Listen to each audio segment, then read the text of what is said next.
लो भाई, हो गया बिल गोल्डबर्ग का रिटर्न। जी हाँ दोस्तों, फाइनली आज इनका सिर्फ रिटर्न ही नहीं हुआ है बल्कि इन्होंने ना गुंतर को भाई चैलेंज भी कर दिया है वर्ल्ड हैवीवेट चैंपियनशिप के लिए। तो बस आप वीडियो में बने रहिएगा, अभी हम इस सेगमेंट के बारे में आपसे डिटेल में बात करेंगे। पहले हम बात करते हैं शो की स्टार्टिंग से, जिसकी शुरुआत ही दोस्तों ना आज लिव मॉर्गन और डोमिनिक मिस्टीरियो से होती है भाई। जहां पर ना आज ये लास्ट वीक निकी बेला के अटैक को लेकर बातें करती है, लेकिन इससे पहले ये सभी को ये रिमाइंड करना चाहती थी ना कि देख लो भाई, मंडे नाइट मॉर्गन यही है और इन्होंने अपना रास्ता खुद बनाया, ना कि निकी बेला ने उनका। और इसी में भाई ये ईओ स्काई को भी बीच में ले लेती हैं, जहां पर ना भाई ये इनके उस स्टेटमेंट का मजाक बनाती हैं जहां पर ईओ स्काई का कहना था कि निकी बेला ने सभी के लिए रास्ते बनाए हैं। इसके बाद तो भाई ये रिस्पेक्ट की मांग करती हैं, बल्कि डिमांड करती हैं भाई कि इनको चाहिए अब फुल इज्जत, क्योंकि डिसरिस्पेक्ट अब इनकी बहुत हो चुकी है। और उसी में दोस्तों इनको वुमेन्स वर्ल्ड चैंपियनशिप के लिए रीमैच भी चाहिए था कि तभी दोस्तों ईओ स्काई की भी एंट्री होती है और रिएक्शन इनको भाई काफी तगड़ा मिल रहा था।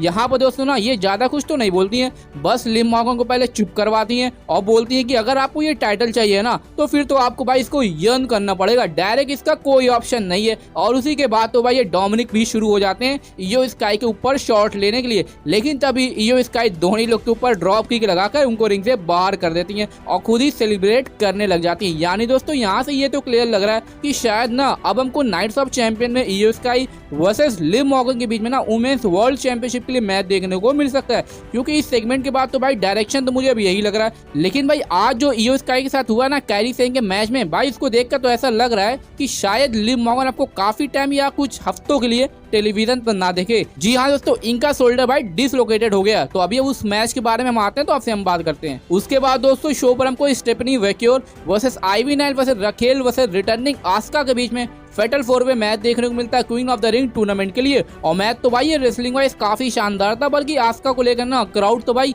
वेलकम बैक के भी चैंट्स लगा रहा था, क्योंकि भाई काफी टाइम से ये डब्ल्यूडब्ल्यूई से ऑफ भी थी, नियरली 1 साल से ऊपर हो चुका था भाई। लेकिन आज फाइनली ना कि इनका सिर्फ रिटर्न हुआ, बल्कि भाई ये पूरे मैच में भी डोमिनेट कर रही थी। बल्कि मैच में दोस्तों आइवी नाइल ने भी अपना बेस्ट दिया था, इनके तरफ से भी जर्मन सुप्लेक्स आता है, लेकिन आस्का किक आउट कर देती है। लेकिन जब स्टेफनी वेक्योर के साथ आस्का का स्टेयर डाउन होता है ना मैच में, तो भाई क्राउड तो एकदम वाइल्ड हो जाता है इस मोमेंट को देखकर। यानी आगे इनकी सिंगल फुट भाई काफी जबरदस्त होने वाली है। इनके बीच में दोस्तों हमको थोड़ा सा एक्शन भी देखने को मिलता है, लेकिन इसके क्लोजिंग मोमेंट पर रिया रिप्ली भाई मैच में इंटरफेरेंस करके ना रखेल के ऊपर रिप टाइट लगा देती है और रिंग में कर देती है, और आस्का इसका बेनिफिट लेते हुए इनके ऊपर इंप्रेस इंपैक्ट लगाकर पिन करके मैच में विक्ट्री ले लेती है। और इसी के साथ दोस्तों आस्का भी अब जा रही है सेमीफाइनल्स में। उसके बाद दोस्तों शो पर हमको गुंथर का सेगमेंट देखने को मिलता है, जहां पर ये अपनी लास्ट वीक विक्ट्री को ना सेलिब्रेट करते हुए डब्ल्यूडब्ल्यूई यूनिवर्स को एड्रेस करते हैं कि रेसलमेनिया में जे उसो भाई बेटर मैन था, लेकिन सिर्फ एक दिन के लिए। लेकिन उसके बाद की भाई सभी रातों में गुंथर अनटचेबल थे। लेकिन दोस्तों जैसे गुंथर व्हाट नेक्स्ट की बातें करते हैं ना कि तभी भाई गोल्डबर्ग को लेकर चैंट्स पिकअप हो जाते हैं क्राउड में।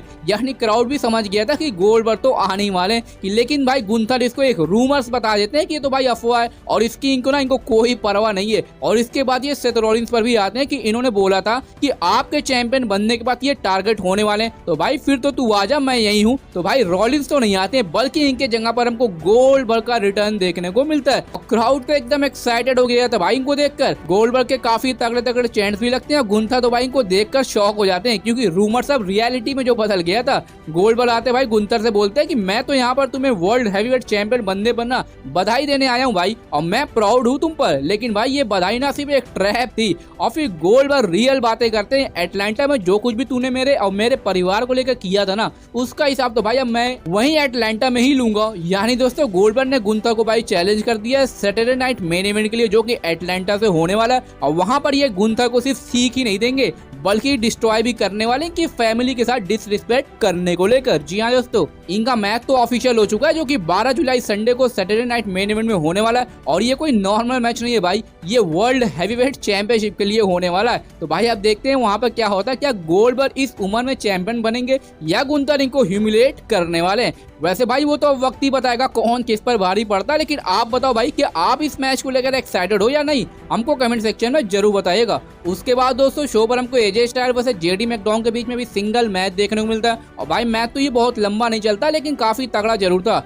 डोमिनिक मिस्टीरियो का इंटरफेरेंस भी होता मैच में, लेकिन इसके बावजूद एजे स्टाइल कमबैक करते हुए जेडी पर ही स्टाइल क्लैश लगाकर पिन करके मैच में विक्ट्री ले लेते हैं। मैच के बाद दोस्तों पूरी जजमेंट डे इनके ऊपर अटैक करने की कोशिश करती है, लेकिन एजे स्टाइल ना आईसी चैंपियनशिप को लेकर वहां से सरक लेते हैं और फिर बैक स्टेज से ये पता चलता है कि नाइट्स ऑफ चैंपियन में डोमिनिक मिस्टीरियो के साथ ना इनका मैच भी ऑफिशियल हो चुका है भाई इंटरकॉन्टिनेंटल चैंपियनशिप के लिए। जी हाँ दोस्तों, ये ऑफिशियल हो चुका है। तो भाई चलो कम से कम एजे स्टाइल को टाइटल पिक्चर में तो लाया, वरना ये क्या कर रहे थे ना, कुछ समझ में नहीं आ रहा था। सिर्फ रैंडम फ्यूड में ये इन्वॉल्व थे, कुछ नहीं था। वैसे आप देखते हैं नाइट्स ऑफ चैंपियन में ये क्या बवाल मचाते हैं। उसके बाद दोस्तों शो पर हमको बेली का सेगमेंट देखने को मिलता है, जहां पर ना ये बेकी लिंच को लेकर बातें करती हैं कि रेसलमेनिया में इन्होंने इनके स्पॉट को छीना था और वो मुझे अटैक करके ना ये समझ रही है कि इन्होंने मुझे हर्ट किया है, बल्कि इन्होंने तो भाई मुझे और भी ज्यादा स्ट्रॉन्ग बना दिया है और अब इनको चाहिए सिर्फ रिवेंज। और इसी के बाद दोस्तों ये बेकी लिंच को कॉल आउट भी करती हैं और बेकी लिंच आती भी है भाई, और ये आते भाई शुरू हो जाती हैं, तुम्हें तो भाई लेगेसी लेकर चलनी चाहिए थी,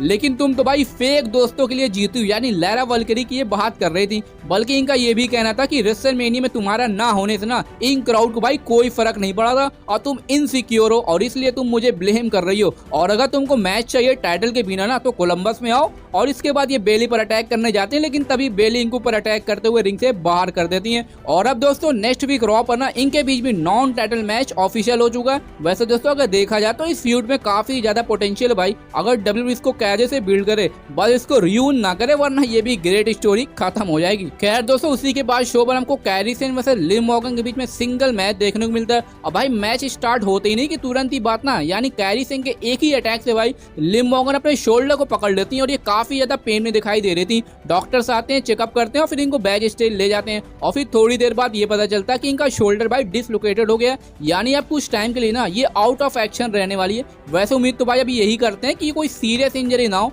तो अब देखते हैं कब तक इनकी वापसी होती है। वैसे भाई इंजरी वाली जब सिचुएशन बीच में आती है ना तो भाई काफी चीजें चेंज होते हुए दिखाई देती है, क्योंकि अभी इनकी राइवलरी भाई निकी बेला के साथ होनी थी, लेकिन अब ऐसी केस आने की वजह से मुझे तो अब ऐसा लगा कि इसमें कुछ टाइम लग सकता है। तो अब देखते हैं आगे और क्या अपडेट्स आते हैं इसको लेकर, तो मैं तो आपको अपडेट दे ही दूंगा। और अब दोस्तों हम बात करते हैं शो के मेन इवेंट के बारे में, जहां पर हमको king of the ring tournament के लिए ना रूसेव वर्सेस शीमस वर्सेस जे उसो वर्सेस ब्रॉन्सन रीड के बीच में फेटल 4-वे मैच देखने को मिलता है, जो कि काफी ज्यादा तगड़ा और एकदम बैंगर मेन इवेंट था भाई सभी ने तो एकदम तबाही मचा दी थी आज शो के मेन इवेंट में। मैच में दोस्तों हमको काफी हार्ड हिटिंग एक्शन हमको देखने को मिलता है। जे उसो तो भाई अपना अलग ही सुपर किक की दुनिया में बिजी थे भाई, मतलब वो सभी पे सिर्फ सुपर किक ही लगा रहे हैं। शीमस की तरफ से भाई 10 बीट्स भी आती है ब्रॉन्सन रीड पर, बल्कि आज दोस्तों मैच में ना रूसेव और शीमस के बीच एक्शन देखकर तो भाई मुझे ओल्ड वाइब आ रही थी इनके बीच में। भाई काफी तगड़ा एक्शन चलता है इनकी तरफ से, बिग बूट्स आता है, पावर स्लैम आता है, यानी ये लोग भाई एक दूसरे को सिर्फ डिस्ट्रॉय करने में लगे थे और उसी में ब्रॉन्सन रीड आकर दोनों लोग पर अटैक कर देते हैं। बल्कि इसी के बाद तो भाई जे उसो पर वर्ल्ड स्ट्रॉन्गेस्ट स्लैम भी आता है और उसी के बाद तो भाई रूसेव कमबैक करते हुए सभी को डिस्ट्रॉय करना शुरू कर देते हैं और क्राउड तो भाई दिस इज ऑसम के चैंट्स लगा रहा था। इसके बाद तो भाई ये जे उसो को एक्यूलेट में लॉक करते हैं, लेकिन थोड़ी देर बाद दोस्तों शीमस इसको ब्रेक करते हुए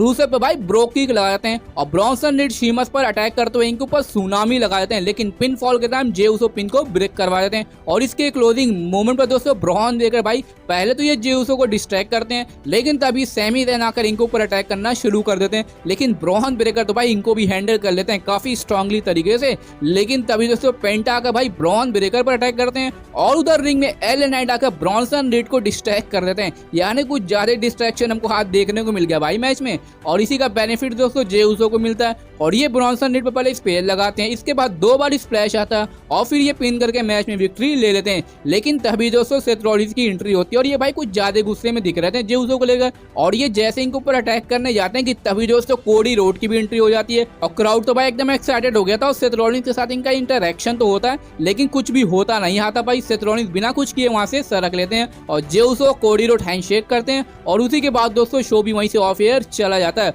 और अब दोस्तों नेक्स्ट वीक रॉ पर ना भाई हमको कोडी रोड पर से जे उसो के बीच मैच देखने को मिलने वाला सेमीफाइनल के लिए, यानी दोनों दोस्तों को भाई ट्रिपल एच ने अब लड़वा दिया है। तो अब देखते हैं नेक्स्ट वीक क्या होता है और क्या रिजल्ट निकलता है इस मैच का। वैसे देखा जाए तो भाई आज का शो भी बढ़िया था, रेटिंग की बात करें तो मैं दूंगा इसको 10 आउट ऑफ 7। वैसे आपको कैसा लगा हमको कमेंट सेक्शन में जरूर बताइएगा, और अगर दोस्तों ये वीडियो अच्छी लगी इसको लाइक और ज्यादा शेयर जरूर करिएगा ऐसी WWE इंटरेस्टिंग वीडियोस के लिए।